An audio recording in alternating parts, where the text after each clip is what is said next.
Susan Galvin, Town Treasurer, and I know I'm missing somebody here because there were 4. So that's... I think the treasurer might have been the other one. Yep. Susan, the town clerk. Susan, Town Clerk, David. Oh, Joe Lynch. Joe Lynch, of course. DPW. Sorry, DPW, thank you. And really, we have them to thank for achieving efficiencies in getting those projects done. And we were able to repurpose that 180 along with the 363 from the wind turbine project to all the projects that were authorized for capital expenditures in last spring's town meeting. I think it was Article 5. Anyway. So those will be pretty easy to deal with. Article 6 is the proposal to change the Board of Selectmen from 3 members to 5 members that was put forward by the Town Government Study Committee. And I don't know, I mean, I get into it a little bit in the warrant report, but basically there were two issues with this article as proposed by the Town Government Study Committee, and one was timing. There was some feeling that it was coming too quickly on the heels of the town administrator's article last spring, and that the fallout from that needed to be dealt with before a new change to the makeup of town government. And that was we think that was accommodated with a insertion of a clause in the article to postpone any change in the Board of Selectmen until the spring of 2017, so that will allow some time for repercussions of the new town administrator article to get worked through. The other issue was whether or not town meeting should take the decision on this, or if it should go to the town as a whole for a vote, town ballot vote. And a lot of people felt that, well, town meeting is an informed body of volunteers and elected by their precincts to represent them, and why shouldn't they take the vote? And other people felt that this was a change of structure in their own town government and it should go to them. And then discovered that the town charter mandated a townwide vote. So that kind of got rid of that, took care of that debate. And so You should say, Ted, you were the one who discovered that, so we're well, grateful to you for finding that. It would have eliminated, I think, a lot of dialogue if that had been discovered early on in the process at some level. But I wish it had been discovered congratulations earlier. for finding that. Thank you. I just got lucky. You know, sometimes the it's good blind you were squirrel looking. finds the nut. You know, I mean, it's just, it happens. And as you know, our board was very strongly in favor of going to the voters, so we're delighted you found that for us. Well, I think based on discovering that mandate of the charter, that we can almost guarantee we're going to have a one-night town meeting. Although, never saying that. Well, probably So, because the next two are not, unfortunately. the next two a lot of discussion. yeah. The next two articles did survive the planning board process and were put through to the warrant committee. Recommendations from the planning board. The first one involved a proposal for a bylaw for amplified music. And it had, the original concept for this bylaw was a change in the zoning law, because that's the natural arena for planning board activities anyway.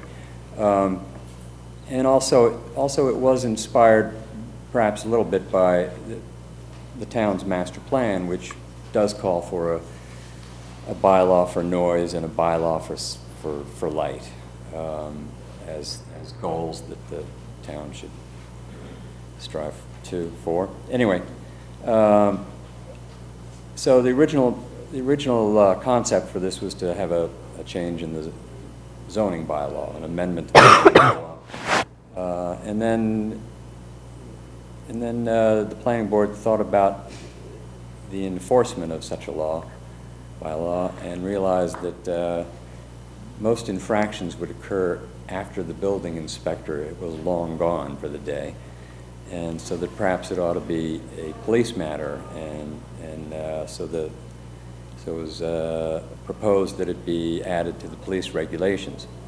Now, I like many things about this article. I like the way it was very inventively written. The test of the appropriateness of the volume of music was I thought, brilliant.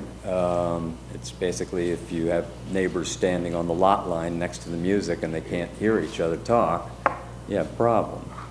I think most people would agree with that. And another inventive part about it was really that it put the burden of proof on the user of the music to prove that he was within reasonable limits. But there's a lot of problems with this article. To begin with, the police department was a little surprised that this was going to land on their desk, and they had some questions about enforceability, measurement, penalty for an infraction. So that's a problem. And then another real problem is the legal applicability of a bylaw such as this to all the users of amplified music in town. For instance, institutional users of amplified music, whether it's the high school, Milton Academy, Curry College, who have you. I like the provision in the article for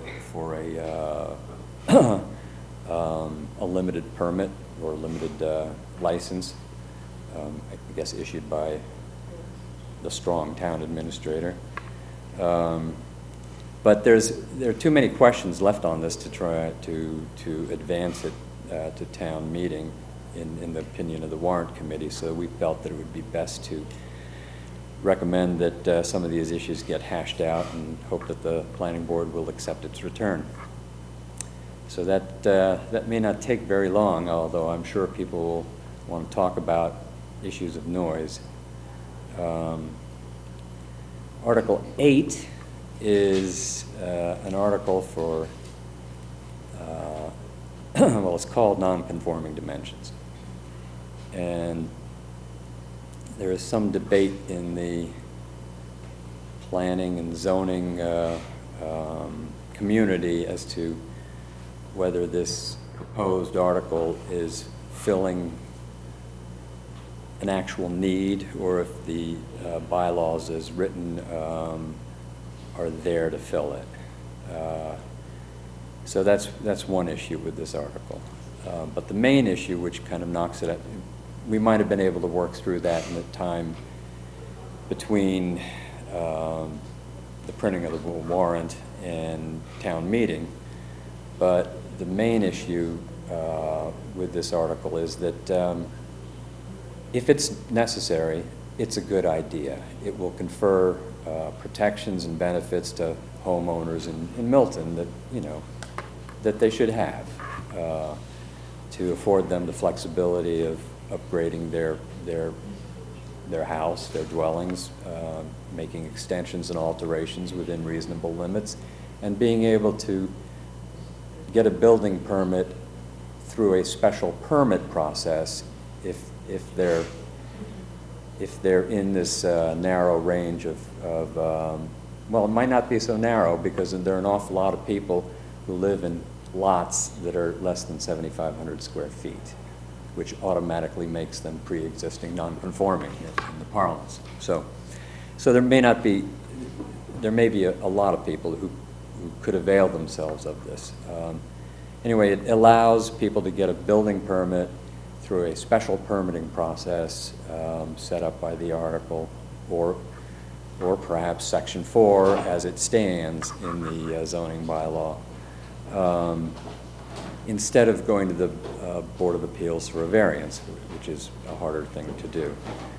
At any rate, the planning board felt that if this was good for residents of Residence District C, well, maybe it would be good for residents of Residence District B as well. And why not? And the warrant committee felt, well, it may not be as necessary or come up as often for residents of A or AA, but if it does, why shouldn't they be afforded the same protection? So why not expand it to everybody? Problem with that is that in the for the public hearing of these articles, they have to be published. So if you publish an article that says we're looking at residence C, you can't then expand it to other resident districts, B, A, and AA, because that will expand the recommendation for the article beyond the scope of the original article, and it will, if someone from those districts had been concerned, even though this seems like a benefit to them, that they wouldn't have taken notice of the public hearing because it wouldn't have concerned them because they weren't in Residence District C. So, on the advice of town council and the advice of, well, the town moderator rules on issues of scope, and he has ruled that the draft recommendation of the warrant committee would be out of scope and therefore could not go forward to a vote.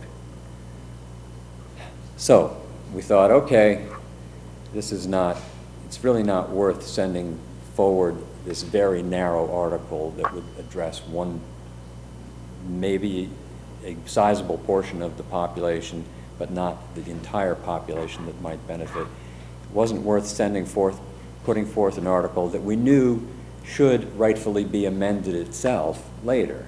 Why not get it right the first time?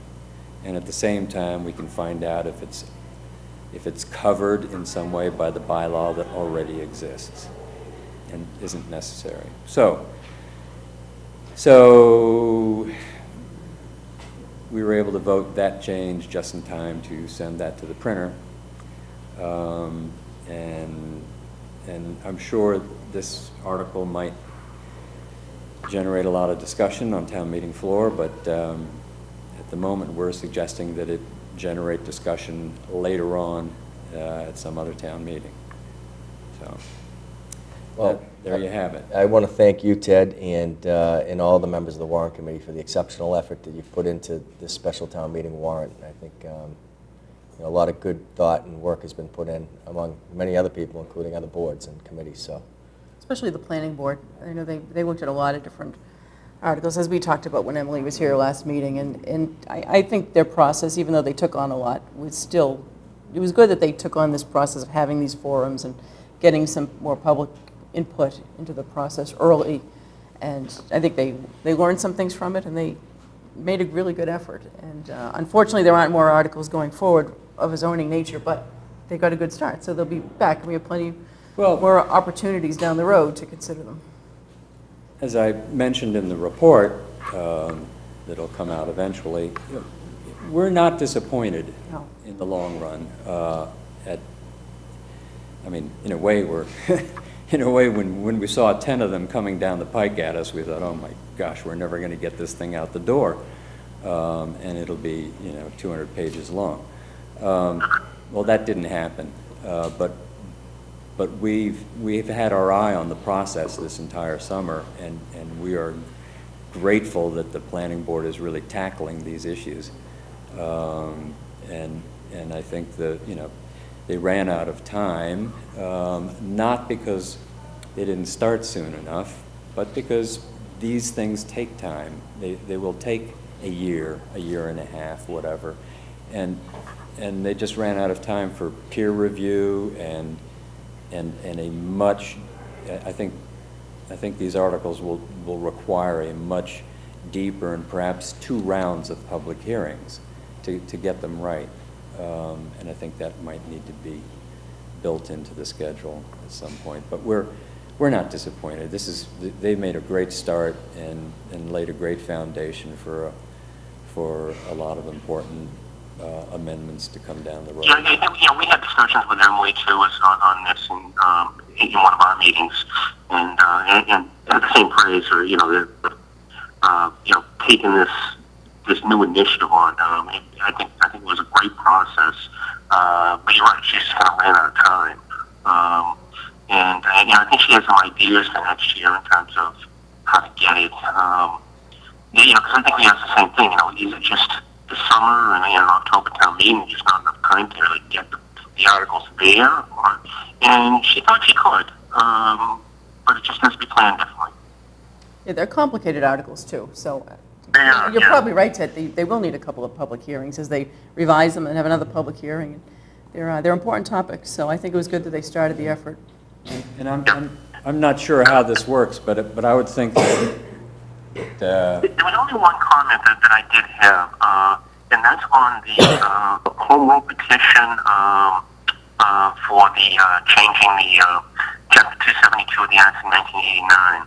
At the very bottom of the recommendation, most of our home rule petitions have, something to the effect that, this bill will take effect upon its passage or language like that. This one doesn't seem to have that. I'm just wondering whether it should or not. yes, Tom, I got your comment earlier this afternoon on that article, and I will be addressing that lack with town council. Yeah, okay. So I hope, I don't know, to tell you the truth, that article looked so simple to me that I didn't think the recommendation was anything more than a repeat of the article, but. Yeah, and like I say, usually we do have that at the very bottom of those home rule petitions. Right. But, So I will be checking that before we put it in print, Okay. and we can vote the change to that recommendation if need be. okay. And I think the rest of my comments were more editorial than anything else, so, I don't have to go over them now anyways. Hey, every little bit helps. Yeah. Thank you again, Ted. Thank you, Ted. And Really thank appreciate the it. warrant committee for us. You bet.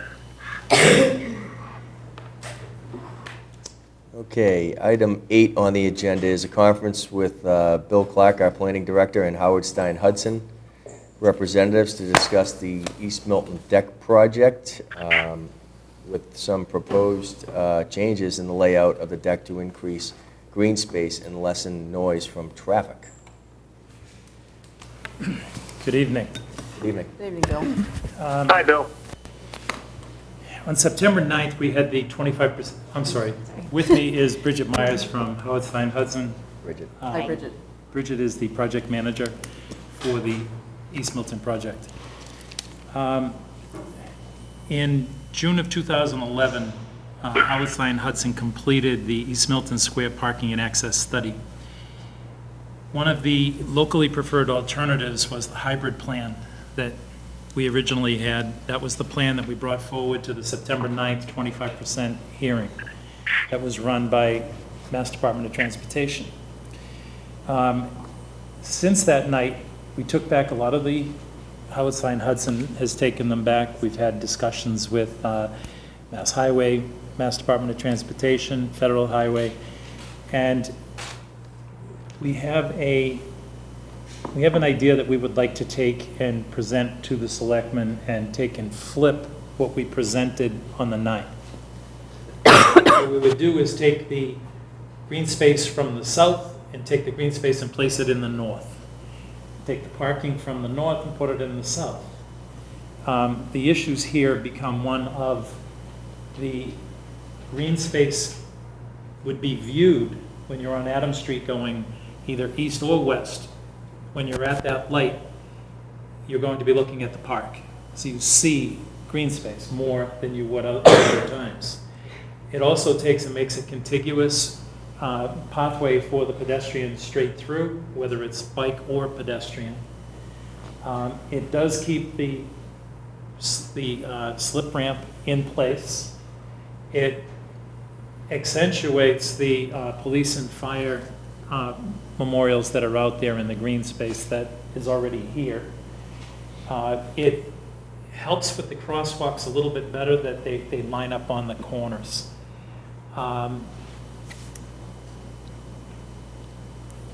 Like I said, this option has been presented by Howard Sign Hudson back to Mass Highway's environmental people. It's been to MassDOT itself, and Mass Highway has taken it over to Federal Highway to have discussions with them. Everything's in the preliminary stage, but we need to have a consensus that this is a good idea. I'm giving it to the selectmen first. I did have a discussion with the individual members of the Traffic Commission to get their feeling to, how does this work for them? What do they see as problems? We did come up with a few changes from the original plan that came back from Howard Sign Hudson, and I think they've addressed all of those. The idea was to make sure we didn't have cut-through traffic in the parking. I think we addressed that by bringing in traffic from Bryant Ave, in from Granite Ave, and everything will come out through Boulevard. Just the way the spacing is, we actually pick up more parking spaces than the other two models that we've presented before. With 37 spaces, we still get 2,000 square feet more of green space with this plan. Just to kind of expand on the reasons why we flipped was based on a lot of the comments we got at the design public hearing, and just looking at it from kind of a connectivity standpoint and kind of where the pedestrian activity is, where the desire lines are for people and for the bicycles as well. We heard that, they kind of like to come down Adams Street, and people, it's just kind of... Could you just turn the phone a little bit? I'm having a lot of trouble hearing. Sure, sorry. It seems like the desire line is really to go down Adams Street and kind of keep going as if that road was still there. And a lot of the pedestrian activity is going to be on that north side of the deck, where it's closer to a lot of the shops that are along Granite Avenue as well. So it just seemed kind of a more natural area that pedestrians are going to want to gather. So that was another reason why we decided to flip around the park side, and just the configuration ended up working out. So, we ended up with more green space and an extra parking spot. So it all kind of worked out really well. And, looking at it, kind of taking it to the next level, I guess, with the bicycle combinations, which is going to be, MassDOT's about to release new bike standards probably in November, and they're really going to be kind of focusing, not just adding bike lanes or pavement markings, but kind of the separated bike facilities. So where we had the room, we tried to add some of that additional bicycle combinations as well.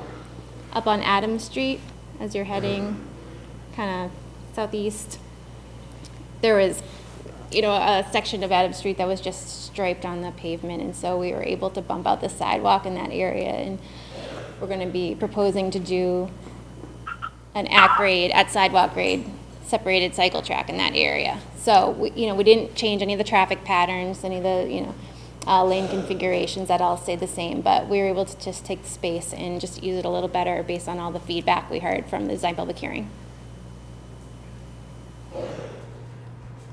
And we should probably just state for the record, Bill, you met with each of us individually, as well as some of the Traffic Commission members, to go through this and present it. Could you just talk a little bit about the size of the green space under this plan versus the prior plan? This one has 2,000 square feet more of green than the other presentation. Yeah, the previous one had about 15,000, and this one's about 17,000 square feet. How is that possible?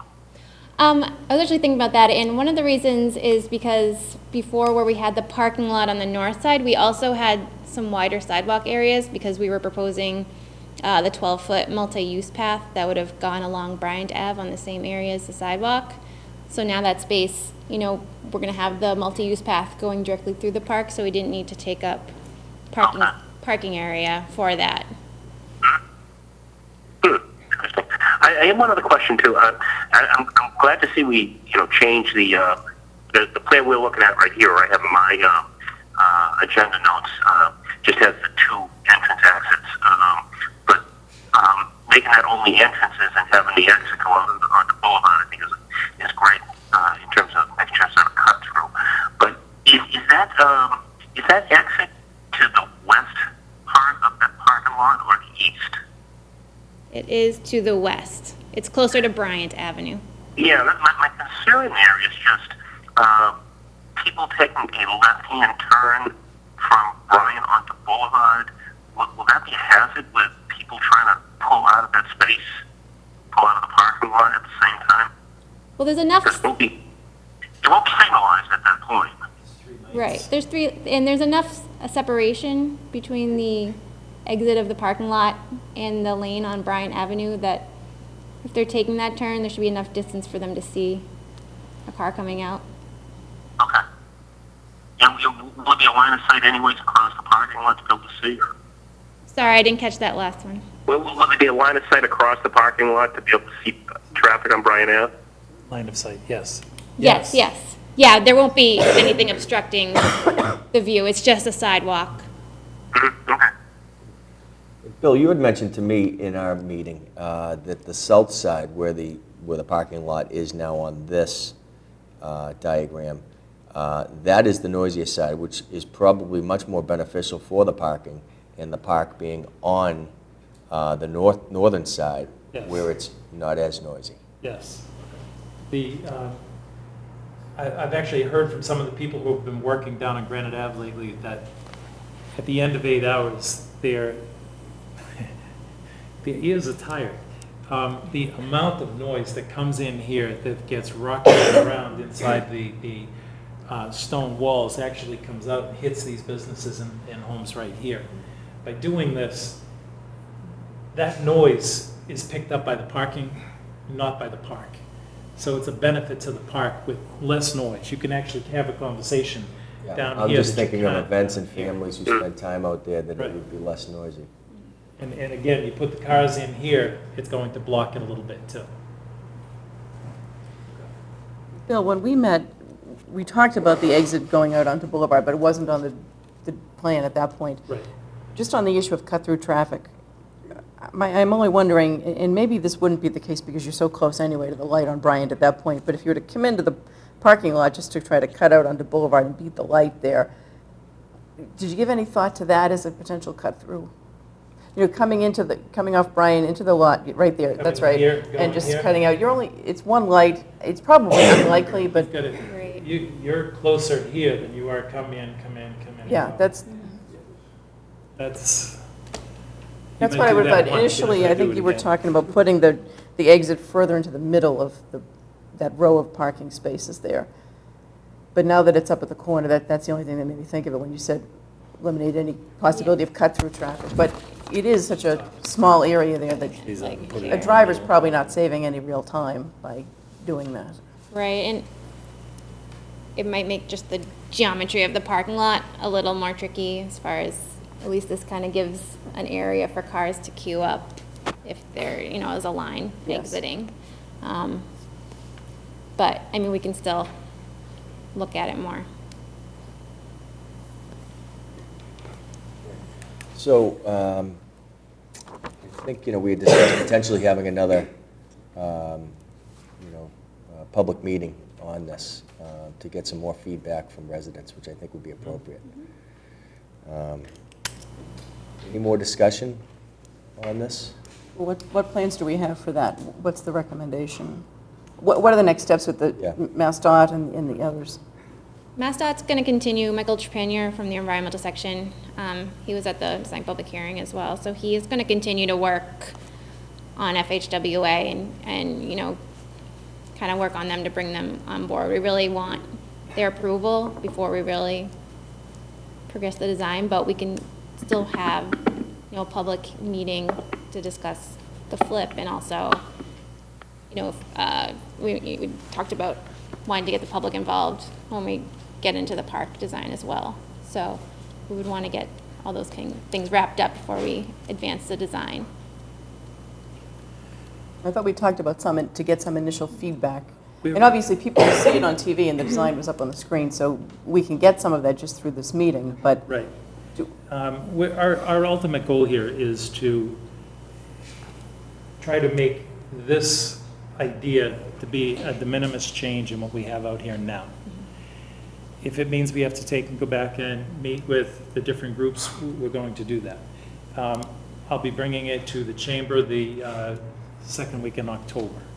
So they'll get to look at it at that time. If I meet with them before, that's fine. I wanted to bring it here, get your blessing that this is a good way to go. And if that's true, then, you know, I'll bring it back before the Traffic Commission, we'll bring it back before the chamber, and try to set up something that we can have other members of the public come back and make comment to it again. But it was getting your support first, and we'll put something together for a public meeting after that. yeah, I think it's a better plan. I don't know that we need to approve it or take an official vote. No, I think that, but- you know, we can make a motion of support. Right. I do think it's a better plan as well, but I'd like to continue to have at least some more discussions Yep. in the public forum. Good, because related we've to got, we have Mass Highway and MassDOT bringing it to Federal Highway. I know they're having discussions all the time. As Mass Highway or MassDOT brings forward their new bicycle regulations, this is designed for that too. It does answer their questions about, you know, connectivity. It does come back to revitalization of the area. And it gives us back some of the sidewalks. It does have the multi-use ability. And it gives you the sight lines that it actually is a park. So we think those are all benefits here. Yeah, and I definitely agree. I think it's a much preferable design than what we originally were contemplating. And I do like the connectivity of that multi-purpose lane right through the park. You know, it gives people visiting the post office a clear path across through the square, you know, clear and safe path. So I think it's great. Good. And plus, it might help us with our potential was it 4F problem or whatever it is. Right. Yes, that is the goal. Yes. Okay. Thank you. Do you want to take a vote on this? I'll move that we support the proposed changes to the East Milton Deck project. Excellent, thank you. I'll second that. Ms. Conlon? Yes. Chairman Hurley? Yes. And Mr. Burns, yes. Okay, thank you. Thank you both. Thank you. Okay, item 9 on the agenda is the acceptance of a Copeland Family Foundation gift. The Copeland family has made a donation in the amount of $748,211.62 to be divided between various town departments, including the fire department, the police department, the town hall, Department of Public Works, and Consolidated Facilities Department. It's a very generous gift, so I'll move that we accept a gift in the amount of $748,211.62 from the Copeland Family Foundation for the purposes set forth in the September 22nd, 2015 letter to the town administrator. I'll second. Okay, Ms. Conlon? Yes. Chairman Hurley? Yes. And Mr. Burns, yes. And thank you again, Copeland Foundation, for their very generous gift. Yeah, Yes. extremely appreciated. And these are some very needed items. No question. Okay, item number 10 is the approval of the Shade Tree Committee charge. Okay, the Board of Selectmen will appoint a Shade Tree Committee consisting of 5 members, each of whom will be appointed for a 1-year term. The committee shall consist of at least 3 members who are experienced arborists, landscapers, or nursery persons, and at least 1 person knowledgeable in municipal budgeting. The Tree warden appointed by the Board of Selectmen under MGL Chapter 87 shall be an ex officio member of the committee. The purpose of this committee will be to act in an advisory committee and to make recommendations to the Board of Selectmen for the purpose of preserving and protecting all shade trees that exist on town property.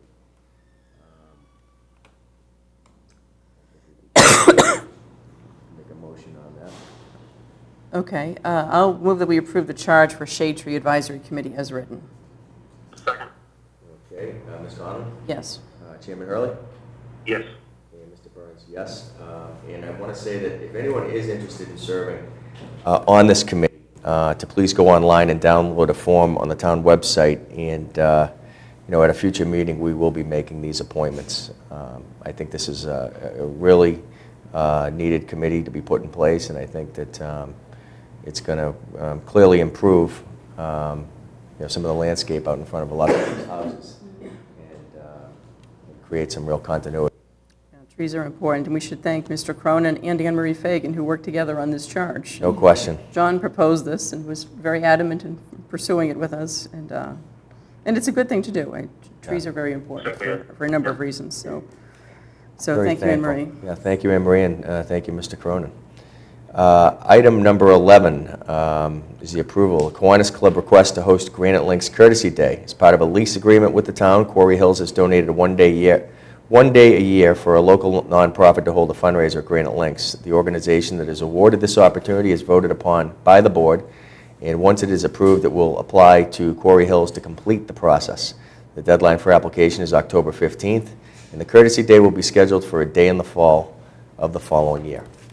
I'll move that we approve the request of the Kiwanis Club of Milton to host a fundraiser on the Granite Links Courtesy Day in 2016. Second.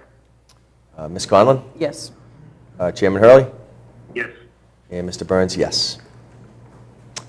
Okay, item number 12 is the approval of a one-day liquor license to Milton Academy. I'll move that we approve 2 one-day liquor licenses for Milton Academy, one for an event to be held at the Stratus Library from 6 p.m. to 7 p.m., and one to be held at the Athletic and Convention Center from 6:30 p.m. to 10 p.m. at Milton Academy on Saturday, October 24th, 2015. A second. For purpose of discussion first. Sure.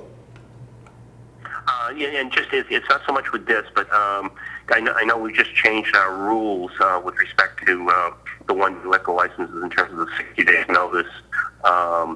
Clearly this thing probably hit before those rules went out. But my concern is, I know we sent letters out to those not-for-profit organizations, but did we get them to sign anything to acknowledge that they received them and understand them? No, we did not. That may not be a bad idea, to avoid somebody coming back to us a month from now saying, I never saw it. We will reach out to those nonprofit organizations, Mr. Chairman. Okay. Okay, Ms. Conlon? Yes. Chairman Hurley? Yes. And Mr. Burns, yes. Okay, number 13 on the agenda is boards and committees appointment, this one being the Capital Improvement Planning Committee. I'll move that we appoint Lorraine D. of 27 Briarfield Road to serve on the Capital Improvement Planning Committee through August 2016. I'll second. Okay. Tom, this is going to be like old home week for you on that committee now. A lot of familiar faces. That's right. Ms. Conlon? Yes. Chairman Hurley? Yes. And Mr. Burns, yes. Okay, item... Thank you to Lorraine for her and willingness thank you. to serve. Yeah, we appreciate that, She's going to be a good addition to this committee. Item number 14 on our agenda is a conference with Cindy Christensen. Cindy acts as our Logan CAC liaison to the Board of Selectmen, and she will update our committee with the Bland's 3 report. So, Cindy, I know, first of all, welcome. Thank you. Thank you for coming and attending Cindy. tonight. I know you sent us a list of other things, but I'm going to ask you to, since we have a deep agenda tonight, to focus strictly on the Bland's 3 report, if you will. Sure. Some of these other points, though, do relate to that, so I want to make sure you understand it. Tom asked me to take 5 to 10 minutes and said that you would ask questions if you have them. So please do that. Yeah, and also, and I didn't want to cut you off, but I want to recognize David Godine here, who is our alternate CAC rep as well, so thank you for coming, David. Well, I'll start off by saying the Logan CAC is in Blands 3, test number 2, and after the last meeting in September that I attended, I'm here to say that I'm very concerned about what's going to happen to Milton if this plan is approved by the Logan CAC. And so I'm here to recommend some things that I hope will stop the Blands 3 from actually happening. If you want an explanation of that, I can start with that, or I can start with my recommendations. And also for people at home, Blands is the... Boston Logan airplane noise study. It's about 12 years old, but we're in phase 3, and this is in particular, I think it's about 12 years old. David, please correct me if I say anything incorrect, because he has the history that I don't have.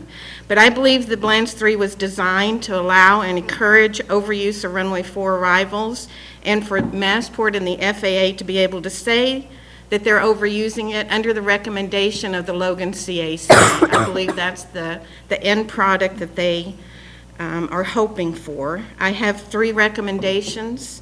One is that the town of Milton contact Massport FAA, the Logan CAC president, and also the consultant, which I did not include in here, and ask for a meeting where they explain phase 3 to the Board of Selectmen and/or the public. The purpose for this recommendation is that they need to know that we're concerned. My second recommendation is to have every elected board, commission, committee, private school, and Boston Fair Skies, the grassroots group, write a letter to the Logan CAC president, Massport FAA, Phase 3 consultant, saying that they oppose the design of Phase 3 and that the testing should stop immediately. A new plan should be developed that more fairly distributes planes across the Metroplex.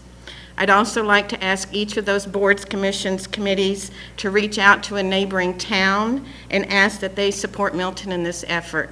I've done a lot of this outreach myself and would be able to help with that. I've recently talked with someone from the Board of Health, or he's the health director in Randolph. I've got connections now in Quincy, Hyde Park, Roslindale, and even some of the towns north. I've talked with Lynch's and Timilty's office about my 3 recommendations, and they are on board. The reason I'm recommending this is I believe Milton needs a paper trail. I think we have to show that we're trying to do everything to stop the Blands 3 process that ensures that Milton will be overflown more than it is now. I've started this paper trail for you by trying to bring up the study flaws that I've discovered during the Logan CAC meetings and in emails to the president, the consultant, and the committee, and I'm not getting anywhere very fast. This is not something one person can do on their own. Several other members, along with me, see the flaws, but we don't have the numbers to stop it. I'm confident that I can get others like Tim McCarthy, the town of Randolph, city of Quincy, Hyde Park, Roslindale to join us in this. Milton currently receives about 33% of arrivals, whereas the PRAS goals, which I think you're familiar with, which are still applicable as recorded in recent meeting minutes that I found, this was this year, PRAS goal says it should be about 20 to 25%. I expect and I predict that Milton will have at least 40% of the arrivals under this new plan that we're testing now, and maybe as much as 50%. I wanted to bring up that yes, we do have pollution problems since the May 2014 publication of the LAX scientific study of ultrafine particles. In air traffic, there's been 2 more published studies in respectable journals that show increased ultrafine particle counts from planes. These were both in Toronto and in the Netherlands. I want to make sure that you're aware of another phase of Next Gen that has not hit Logan, Boston Logan yet. It's, no one can ever remember this name, but I wrote it out for you. Optimization of Airspace and Procedures in the Metroplex, OAPM. Both the Phoenix and the Georgetown lawsuits involve this phase of the next gen.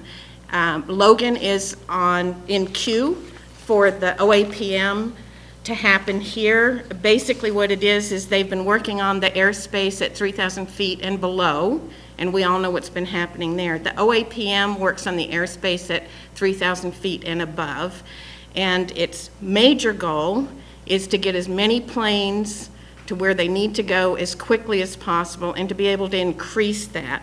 The reason that this is important to us is that the OMP focuses on demand. So what they mean by that is, do we have airports that can land enough planes, depart enough planes?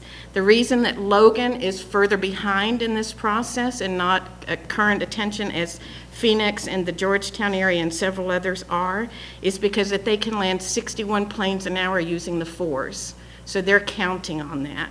There's one other configuration that they can use as a backup, and that's 59 per hour. So right now, we're not getting 61 per hour in most of the time, but they know that as demand increases, they've got the 2 parallel runways, they've almost got the RNAVs in place, and they're going to be using them with the endorsement of the Logan CAC committee from the study that we're doing now. I feel like I'm saying the sky is falling. I'm Chicken Little with an acorn hitting my head, but I really do think that this is serious, and I've tried very hard bending the rules a little bit, which the Logan CAC does not, it's not a public committee. It doesn't follow, it's a nonprofit corporation, so it doesn't follow open meeting laws. Tried to get some of this taken care of through emails and phone calls, and it's just more than one person can do. I'll let you read the Massport CAC information, unless you'd like me to mention it. Let me skip to the 4L RNAVs. In the current president of the Logan CAC gave me a copy of the Logan Towers standard operating procedure, and I read most of it, and what I found was that it said that the 4L visual RNAV was in place for JetBlue airplanes. Previous to this, the FAA had told me when I asked that nothing had happened. They're sticking with that. I don't know who is right at this point. Another point I wanted to mention to you in case it's important for something the town decides to do, the software that calculates the DNL was officially changed as of May 2015. I've asked around, I'm trying to find somebody who's familiar with the software, have not found that. There's some talk among some of the experts on the Logan CAC that the arrivals are actually louder than the departures. There's a sound engineer who's a member of that, and he's very adamant that they've got that wrong in the input, which of course I think anyone in Milton under one of these arrivals would agree with. I've been getting calls from Timilty's office and Lynch's office, and I've been trying to help them whenever they ask. Just last night, the Lynch's Washington, D.C. office asked me for some clarification and some statistics, which I was able to help him with. I've asked several people about something that one of the previous speakers brought up about why are we getting the southeast winds and the arrivals for southeast winds. I've asked about that from some of the people who have been on the Logan CAC a while. Some of the answers I'm getting are there's somebody in the state senate now from Everett who used to be a CAC representative, and it flies over his house. It's close to Capuano. I've also heard Tufts is very vocal, and they don't want the planes arriving over them. I've also heard that because of the congestion in that area compared to a place like Milton, the flight paths, the 1.5 miles either side has to be even more narrow. I don't know what it is, but I think it's something that we need to continue to ask about. You have questions? I've got other little recommendations, things like that for the ANAC committee that I've been adding to. I've got questions, some of which I've asked in the past when I haven't had a response from the town. I do find it extremely difficult to know. I asked the question, didn't get a response. How would you guys like for me to communicate with the ANAC when my appointment to the ANAC was not renewed? I try to reach out to the group, and I don't get a response. I think that it's troublesome to But me. just to clarify that point, Cindy, I thought you were invited to the last ANAC meeting. I was not reappointed to the ANAC meeting. No, you were invited to the next A. I'm not disputing that. I was not reappointed to the ANAC meeting, to committee. Right, but you were invited to that committee's I was meeting to removed from the update. ANAC meeting. But and then- you were invited as the town CAC Mm-hmm. liaison to their committee to update them as well as the board on your work. I agree, and that was after I was removed from the committee. So I think we're in agreement on the sequence of how things happen. I think that it's unfair to ask me to attend and report to a committee that, where I was removed from. I'm working very I hard. think what I want to say for the record, though, prior to that, you had suggested you were resigning from that committee. So, I said for that the record. if that was a problem, that we could consider it. And one of the things that we ask as our representative, as liaison to the CAC, is, in you're representing us, the Board of Selectmen in the town of Milton, that you're able to work with other committees so that they're able to get the I've information. proven 'cause- that I'm able to work with other committees. Okay, well, I understand that, but we asked you to attend a meeting, and you respectfully declined, and it's about sharing information, which we hope that you might do on our behalf. Please tell me when I have not shared information, David. Well, Cindy, I think the request was by Anne Marie was for you to meet with that committee, which canceled their meeting. They were going to meet, when was it, yesterday? Last night? And we're going to be having a discussion invited- about I it. invited. Have the- this presentation that you were having tonight with that committee as well. I think that was and the request. let me ask, do you think that's okay? To be removed from a committee and then be asked to come back and work for that committee or report to them when it's all, the information sharing has been one directional from the start? To my defense, I said, have the chair of the committee call me. I didn't get a phone call. I didn't. What we're looking for, and we appreciate the information that you are sharing with us, and we're looking to obviously do that in a collaborative manner across the board. And that's simply what we're looking for. But you're implying that I haven't been doing that, and that's offensive to me. Cindy, I think what we're doing is correcting a statement that's just been made as to how do you communicate with that committee. The town administrator asked you to come in and brief the committee, and as the CAC representative, give them an update, this exact same update that you're giving us, for them at their separate meeting, because they can't all be here at the same time, you know. I looked down, excuse me, but I looked down at question number 2, and I'm just respectfully noting that you've asked how to best communicate with the ANAC, and our town administrator told you that the best way to communicate with them would be to come in to give them an update to their meeting. So that's simply just answering the question that you've asked. And, I respectfully understand your point, but you want to communicate with the ANAC, and we're saying that that's probably the best way to do it. Yeah, I think we'll say more on this later. We're all on the same team here. We're all wearing the same color shirts, And I think right? that's But one of the... it has not been that obvious. Cindy, let me finish my point. We're all working towards a common goal here, and there are different ways of doing it. A grassroots group doesn't officially represent the town. It can take some actions that may not be appropriate for an official town committee to take. But working together through different means, we can try to accomplish a common goal. You know, there was a comment earlier tonight, inaction by the town. There has not been inaction by the town. The town has taken a lot of steps, and we've all been at various meetings, and we've all had conversations with state and federal, especially Anne Marie's been very much in communication with Congressman Lynch's office. So I think we're all trying to work together here. This is a time not for division, but it's a time for unity, and it's a time for us all to be working towards the same goal. And I think that's all we're saying. Your information would benefit when we say the ANAC, the Airplane Noise Advisory Committee, that's a jointly appointed committee by this board and the Board of Health that has some town officials on it, it has some volunteers on it. Cindy, you were on it at one time. A member of the Board of Health is the chair of the committee, and we have a lot of interested residents who are willing to work very hard. That's, in answer to your question, how do you communicate with them? That would be one way, to come into the meeting and talk about what you've learned at your recent meetings about the Bland's 3 study and update them just like you're updating us. Now, they can turn on the TV and watch the replay of this tonight, but they might have questions, or there might be a productive dialogue that could take place at a meeting between you and them. So that's one way of communicating with them. I want to make just a point that, and I think this is good. There is a ton of passion here, okay? A ton of knowledge from several different people across the town in many arenas, doing different things, bringing more things to the table, okay?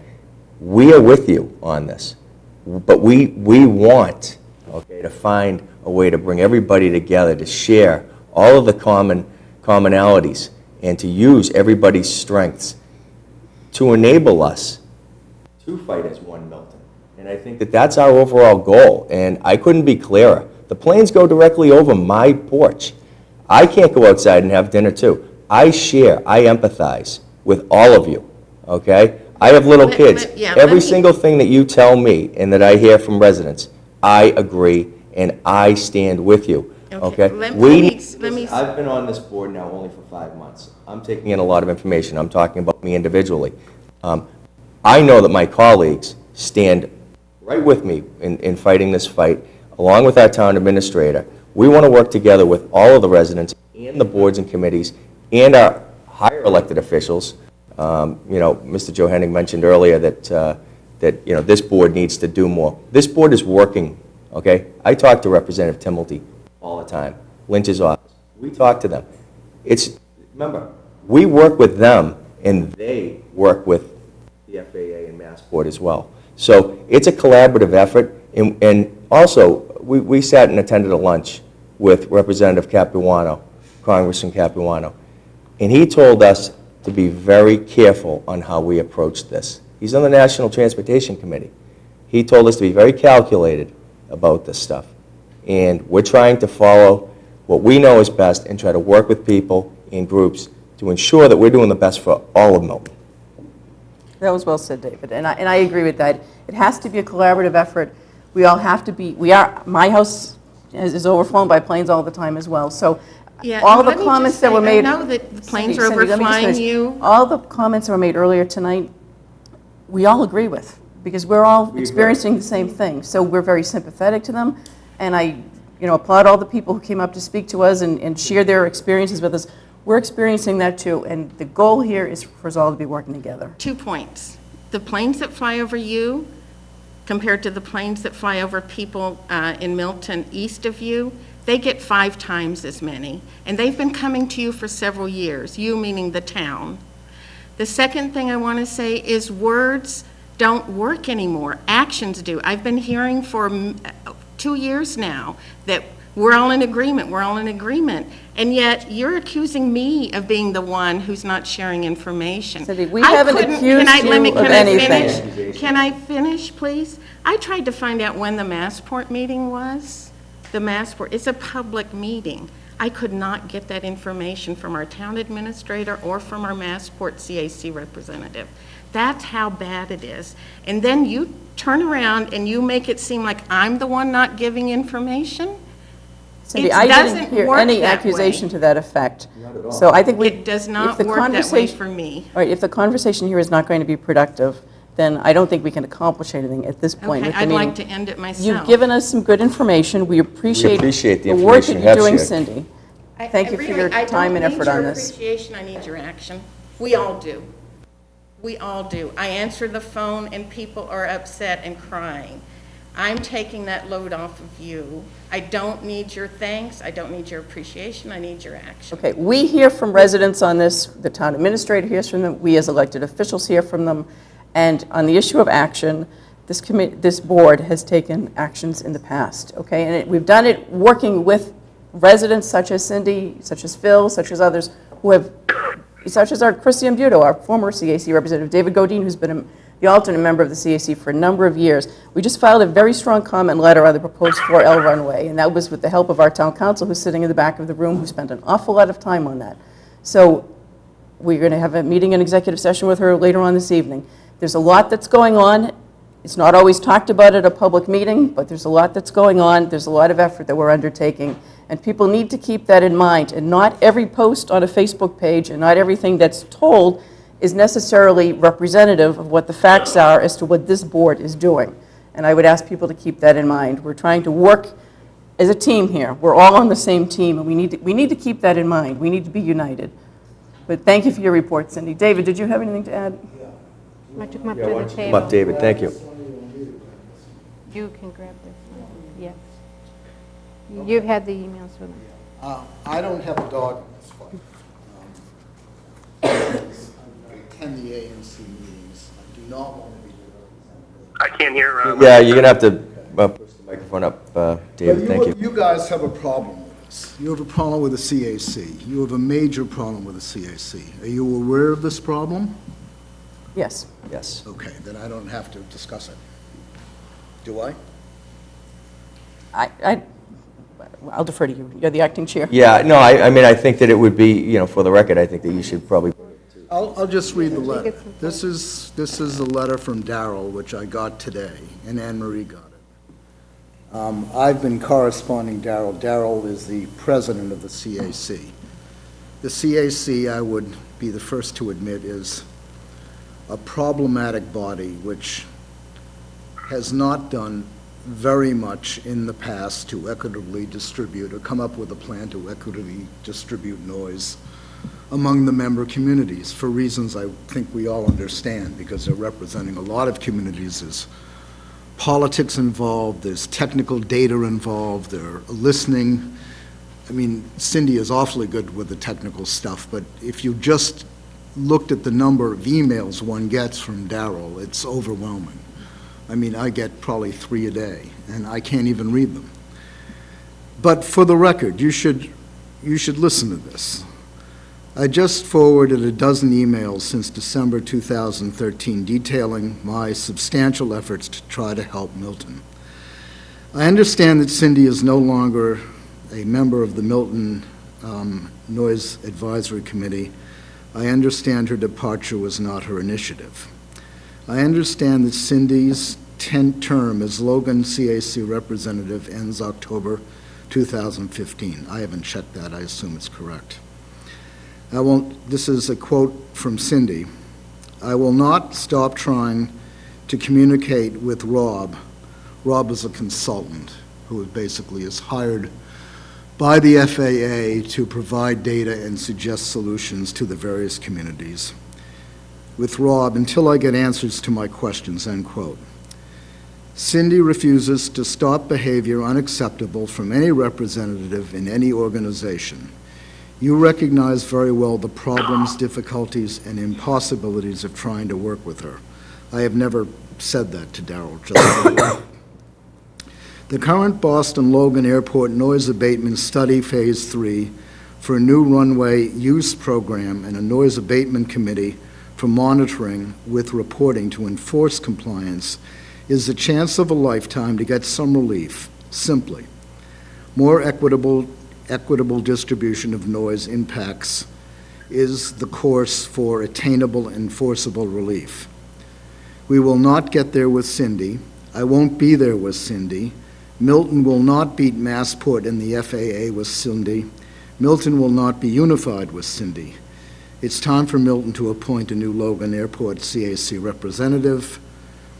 I think David, that's me, I decline this position, represents Milton extremely well. I think Chris represented Milton very well as he was gaining experience, and there seem to be other possibilities with the ANAC.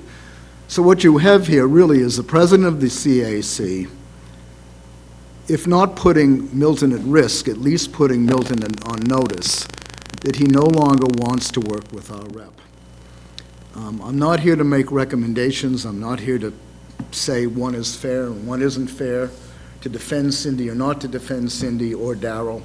But you have a problem, because when the head of the organization says, I don't want to work with Milton, and you guys are trying to, as you say, bring Milton together and have one unified voice, this email does not suggest that the AC is on board with your plan. Thank you. David, may I respond to that, please? What? This, David, may I respond to it, please? If you could limit it to a minute or two. I'll just Oh, come on up. You can to come cover up and the sit. I'll just say last thing Milton needs to do right now is to play the game in the way that the Goliath has defined the terms.